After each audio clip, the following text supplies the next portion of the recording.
There's a new playground in Frederick County that honors the lives of two young sisters who died in a house fire 8 years ago. 7 News' Caroline Patricus shows us why this playground is one of a kind. Not a day goes by that the Lillard family doesn't work to keep the memory of their two young girls alive. We were able to be out here for about an hour just spending time thinking about what we've been through. And to this day, it's still hard for Jack and Chrissy Lillard to talk about. 8 years ago, they lost their two daughters, Sophie and Madigan, to a tragic house fire. We wanted to create a space that would reflect Sophie and Madigan's personalities and interests and be a place where their memories could live on. Since the fire in 2013, they've been working tirelessly to build a playground to honor the girls. The nonprofit was started in 2013, and since then we have been trying to build a playground. It took a lot of fundraising, a lot of help from the community, and we're just trying to give back to the community from all of the support that the Lillard family got from when they had the tragic fire. So on the official grand opening of the one-of-a-kind Disney-themed playground, which was delayed because of the pandemic. It's 8 years of hard work, 8 years building to the excitement that we feel today. Their vision came to life. There's 2 stars sitting on the top of the castle. That's them looking down. It's a bittersweet moment for Jack and Chrissy, Sophie and Madigan's mom and dad. The playground has 2 more phases left before it will be completed. In Frederick, Caroline Patricus, 7 News. Right now at 6, Storm Watch 7 on weather alert, tracking damaging winds, and it's not over yet. The time frame for the strongest gusts and how long the winds are going to last. DC mail undelivered for weeks. 7 News continues pushing for answers. New tonight, the postmaster's reason for the backup and the plans to fix the problem. Only on 7 News. She's a priest by day and a scientist on the Mars rover mission at night. To me, faith and science are completely compatible. How she's combining her 2 passions for a bigger purpose. We begin on weather alert as a windstorm causes havoc across the area. This is a live picture on our street near 14th Street in Northwest, where you can see a tree has crushed that car. Check this out. We also just got these images in from Montgomery County. Firefighters showing the roof blown off townhomes in Kentland. No injuries reported there, but it gives you an idea how forceful the winds are. And we just arrived on the scene of a tree that hit an apartment complex in Arlington. A live report from there in just moments. We begin, though, with Storm Watch 7 Chief Meteorologist Bill Kelly. Bill? Yeah, let me show you the damage reports that we have so far. Every one of these emblems are some kind of damage report or some kind of wind report of severe level. We have 75 of them just within this box. Most of these are what are called non-thunderstorm wind damage reports, meaning it's just windy and there is damage, not that it's a severe thunderstorm that caused the wind. We have the high wind warning up, and that's until 2 o'clock in the morning at this time. Does include the D.C. metro. The last time that we had a high wind warning in D.C. was back in March of 2018. You might remember that event. It was a big event. We had gusts of wind up to 70 miles per hour for that. 54 mile per hour gust. That is an updated report in Manassas, just 4 miles per hour shy of severe criteria. 47 mile per hour wind gusts right now in D.C. Winds are going to continue, and we have these added showers that are rolling in as well. I just checked outside. Raining where I am in western Fairfax County, and man, it makes a huge difference in the temperatures as well. This will roll on through for at least 45 minutes now that we're getting a little bit of a batch of rain. Once it starts raining in your area, it's approaching the D.C. metro. We'll be in D.C. probably within the next 5 or 10. And look at this, 46 degrees in Winchester right now, still low 70s for Fredericksburg. Coming up, we're talking about the weekend and how long these winds are going to last, at least at this strength. Guys, we'll send it back to you. All right, Bill, thanks. And let's get live outside right now to 7 News' Tom Rousey. He's in Arlington, where a tree hit an apartment building before landing on Route 50. Tom, it is windy out there. It's causing some problems. Yeah, a little bit of rain we're getting at the moment, too, Jonathan. This is Glebe Road behind me, a little north of Route 50, and you can see one of the lanes is being blocked. One of the lanes is open northbound because this tree landed on it, but that's not the whole story. We mentioned that apartment building. So what I'm told is this happened first. In the wind, this section of the tree snapped, but then a short time after that, this section of the tree snapped. And if you look where it snapped there and you go on up, you'll see it landed on the roof of this apartment building. I talked to a man who lives inside with his wife. I asked him what it was like. He speaks Spanish and he used the word tremendo. Means tremendous. It was unbelievable, he said, but fortunately he and his wife are okay, and I'm told everybody is okay. But this was a scary situation out here. There was a bird left inside a short time ago. Firefighters rescued out here, so everyone's okay, but part of Glebe Road is blocked and a lot of damage to this apartment behind me, but no one hurt. Reporting live in Arlington, Tom Rousey, 7 News. Yeah, no translation needed on that one when you see the damage. Tom, thank you. Now over to Garfield Street in Northwest Washington. Annalisa Gale just got to that scene where a tree and power lines are down there. Annalisa? Michelle, photojournalist Ben Rice, he was a little further up the street here on Garfield, so he got to see a closer view of that tree. An officer just moved us back a little bit because of the danger that is created by these power lines that are now hanging in the middle of this street. Now, apparently, a neighbor also told our photojournalist and an officer overheard that maybe a person may have been hurt. We're trying to get more information from DC Fire on that, but we know at this point the tree is still in the middle of the street here, and it appears that neighbors have some concerns about other trees in the surrounding area. But it was very windy when we just pulled up here, so we could see how this large tree fell in the middle of the street here. As soon as we know more about that person that was reportedly hurt, we'll be sure to let you know. Live on Garfield Street, Annalisa Gale, 7 News. All right, Annalisa, thank you. And tonight, 7 News has confirmed that this weather has turned deadly. The town of Harrisonburg says a falling tree branch killed one of its Parks and Recreation employees. It happened in Riven Rock Park in Rockingham County. No one else was hurt. John? Is also tracking a surge in power outages. This is a live look right now at poweroutage.us, which shows nearly 100,000 homes and businesses without power in Maryland and Virginia. Almost all of those came in just the past hour, and as Bill warned, more are likely. That's right, and tonight the wind is also being blamed for fueling this apartment fire in Sterling. Right now, we know one person had to be treated for smoke inhalation. 14 apartments have been damaged. The Red Cross is on the scene assisting those victims. Well, new video just in now showing another fire, this one in the district. DC firefighters sharing this video as they arrived on the scene of a truck fire. This was on South Capitol Street right near Malcolm X Avenue in Southeast DC. Crews were able to quickly knock out the flames. No word on injuries, but we are working to learn more about this.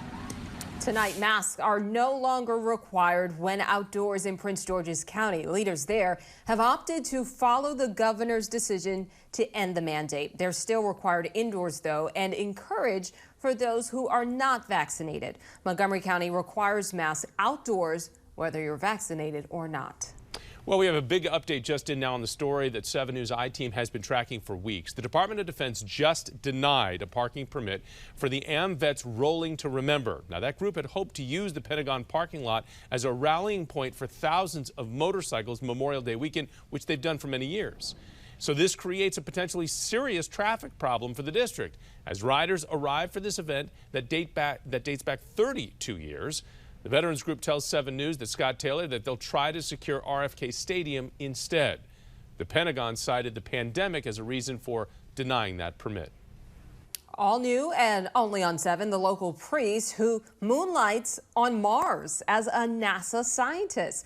But bringing science and religion together is just part of her higher calling. And a promise tonight to fix postal problems in the district. 7 News with the response that just came in. It's coming up next.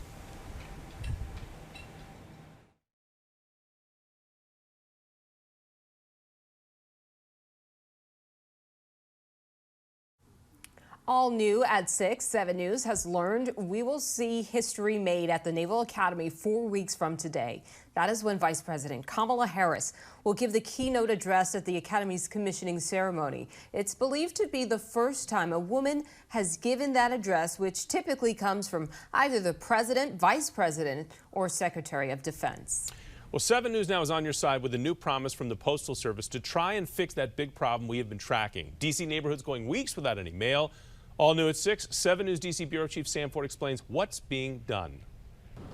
I'm outside D.C.'s main post office, and after weeks of residents' complaints of slow to no mail, the city's congresswoman wrote the postmaster here asking two questions: why and what they're going to do to fix it. She received a written response today. Why? COVID.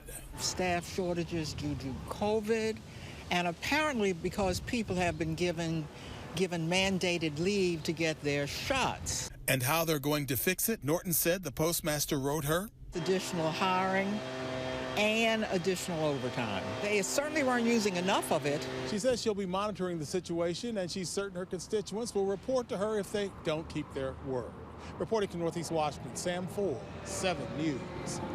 Only on 7, the NASA scientist who answers to a higher power, how she's balancing faith and science while working on the newest Mars rover.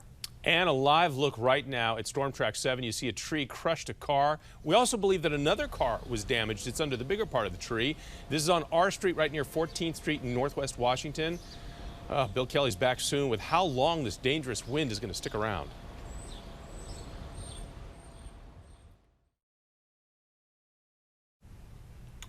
All new at 6, we are meeting a priest who moonlights on Mars. We've all, of course, watched for weeks now as a Mars rover takes these incredible images and gathers samples to send back to Earth. It just sounds weird to say she's moonlighting on Mars. All new at 6 o'clock. 7 News' Right. Allison Starling introducing you to a scientist on the team making that happen when she is not busy being a full-time priest. And this is a story you'll see only on 7. Touchdown confirmed. Perseverance safely on the surface of Mars. With each new, astounding picture, the Perseverance rover is showing us the landscape of Mars in new and exciting ways. On the team of scientific investigators is astrobiologist Pamela Conrad. What has it been like to actually watch Perseverance land and start doing its work? On the day you see years of work come to fruition, and you know you're alive on the surface of Mars, it sends a shiver. And there is no picture that comes down from Mars that I don't gaze at every pebble and say, look at that! Conrad has worked for NASA since 1999, gazing to the heavens with a scientific eye. But her other job involves a collar and a church. My priority is my job as a priest. People look to me for comfort, to answer questions, and my primary gig is to show up to them. Conrad is the rector at St. Albans Episcopal Church in Glen Burnie, Maryland. She was ordained in 2017 after overcoming a troubled relationship with the church. I did have some issues with organized religion as a young woman, primarily due to the lack of leadership opportunity for women within the church. To make change happen, you have to be a part and stay involved. And so I came back so that I could be part of that change. Now she combines science and religion, two worlds many see as incompatible. Not Conrad. To me, faith and science are completely compatible. The things I have learned from my faith walk and the things that I have learned from being an explorer truly support one another. And every Sunday, she shares both of her passions with her parishioners. I try always to add a little science when I preach a sermon. I think a mistake the church has made during its evolution is not to use the things we can learn through reason and critical thinking to our advantage to help advance the cause of humanity. Allison Starling, 7 News. Wow. Conrad told Allison that one of the more challenging parts of the job is dealing with the time change. Can you imagine? That's because the rover team works on Martian time, where a day is about 24.5 hours. That sometimes means starting a shift in the middle of the night. Graveyard for Mars. There you go. Stormwatch 7 tracking that windstorm that's creating all kinds of problems for us. This is a live look now at Glebe Road in North Arlington. That's where a tree hit an apartment building before landing in the street. Now, no one was hurt, but there is a huge mess out there to clean up. We're also tracking about 100,000 power outages in the region as a result. And the wind is also making the Friday rush on the Bay Bridge even worse. Look at this. The backup for folks headed towards the Eastern Shore is now more than 7 miles, folks. This crawling traffic is at the Severn River, miles away from the bridge itself. Because of the wind, though, there are limits There's wind restrictions and no two-way operations. Whew, what a mess. A lot of impacts from the wind out there. Yeah, Bill, we just need this wind to kind of die down. I just wish it would do it sooner than later. Yeah, and it's going to be a little while, a few more hours for sure. I want to go back to the Bay Bridge from another vantage point, Stevensville on the east side of the Chesapeake looking west. Couple things to point out. First of all, the chop on the Chesapeake. Secondly, there's the bridge and traffic moving slowly. You can just imagine how wobbly it is. And then in the backdrop, look at the showers. You can see them there off into the distance. I'll show you that in just a moment. It is already raining here in Chantilly. We have rain around parts of our region, and the winds are still very strong. This is a live look at Bellhaven Country Club in Alexandria. When the rain comes through, by the way, it knocks the temperatures down like that. I can attest to it outside. Chantilly down to 56 degrees right now. Yesterday, we were in the 80s. Huge temperature change. 62 in D.C., 57 in Gaithersburg. Martinsburg, you guys almost into the 40s at this hour, where it's still 71 in Spotsylvania. Chop on the Potomac. You can see this from the National Harbor and the flag. Let me step out of the shot and you can see flag just whipping around in the wind. I mean, just going near horizontal there. 59 degrees at 6 o'clock. We have the passing showers that will roll through, and they'll last, when you get them, probably 45 minutes or so as it's moving across. But independent of any shower, the winds, 30 to 50 mile per hour gusts at this hour for most spots. Sometimes you'll get a little bit of a lull down to maybe 20, 25 like Gaithersburg, 28 in Frederick, but the winds are going to stick around as they are for at least a few hours. After midnight, they start to calm a little bit. We'll get to it in just a moment. Here's a current look at our clouds and radar, and it's really a narrow window where we have these showers. Right now into Fairfax County, we're getting some moderate rain. In fact, I took my camera outside. This is right outside my home studio. The wind's not too bad at the moment. They were picking up. I don't know if you could see it closely, but the rain is certainly coming down, and I can attest to just how much cooler it is. Then back to the west from Front Royal over to Marshall, pushing to Haymarket and Gainesville.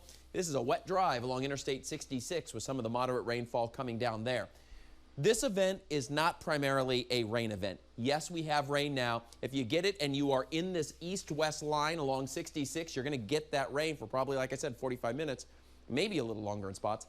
But the winds, 43 mile per hour gusts now, little lull, back up to about 30 to 40 by midnight. But overnight and into tomorrow, they'll be significantly less. Still breezy tomorrow, 20 to 30, not the 40 to 60 mile per hour winds like we had. And temperatures. Let's talk about your weekend. We start out in the 30s and low 40s tomorrow. We're going to go up into the mid to upper 60s to about 70. Not a bad day. Huge jump by Sunday. We're back to summer. That was quick-lived, short-lived. We're going to go back up to 85 on Sunday, tracking storms again Monday, Tuesday, Wednesday, next week. Humidity and temperatures that once again will be pushing 90 early May. Kind of crazy. And send it over to you. And now, the Toyota Sports Desk, sponsored by your Toyota dealers. New tonight, more childhood dreams coming true on one of the biggest stages in all of football. In just about 30 minutes, it's night 2 of the NFL Draft, which you can watch right here on 7 News. Now, here's the scene in Cleveland as they get ready for tonight. The Washington football team will be quite busy. Tonight, they have 1 pick in the 2nd round and 2 picks in the 3rd round. Of course, you just never know. Trades can happen, but there's always a lot of hidden talent in these mid to late rounds. And keep your eye on Damascus High School star and University of Maryland running back Jake Funk. The Montgomery County native is hoping to get drafted either tonight or tomorrow. After going through 2 ACL surgeries in college, Funk has battled through the adversity. He's now on the doorstep of the NFL, wondering what's next in his football journey. What are the emotions going to be like?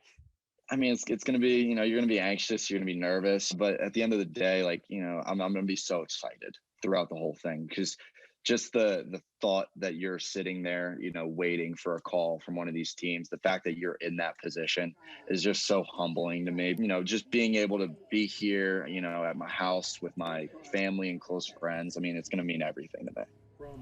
I love his attitude, love his passion of simply following his dream.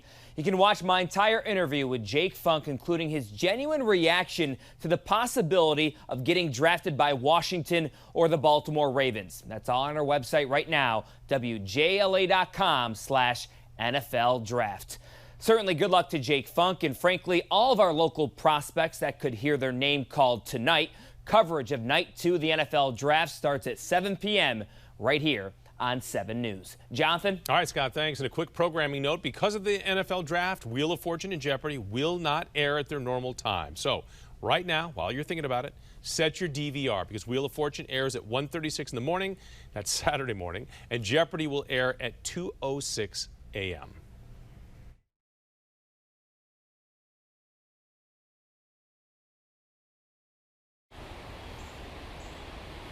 And welcome back. We just arrived on the scene here in Annandale, where the wind has been snapping trees throughout the day.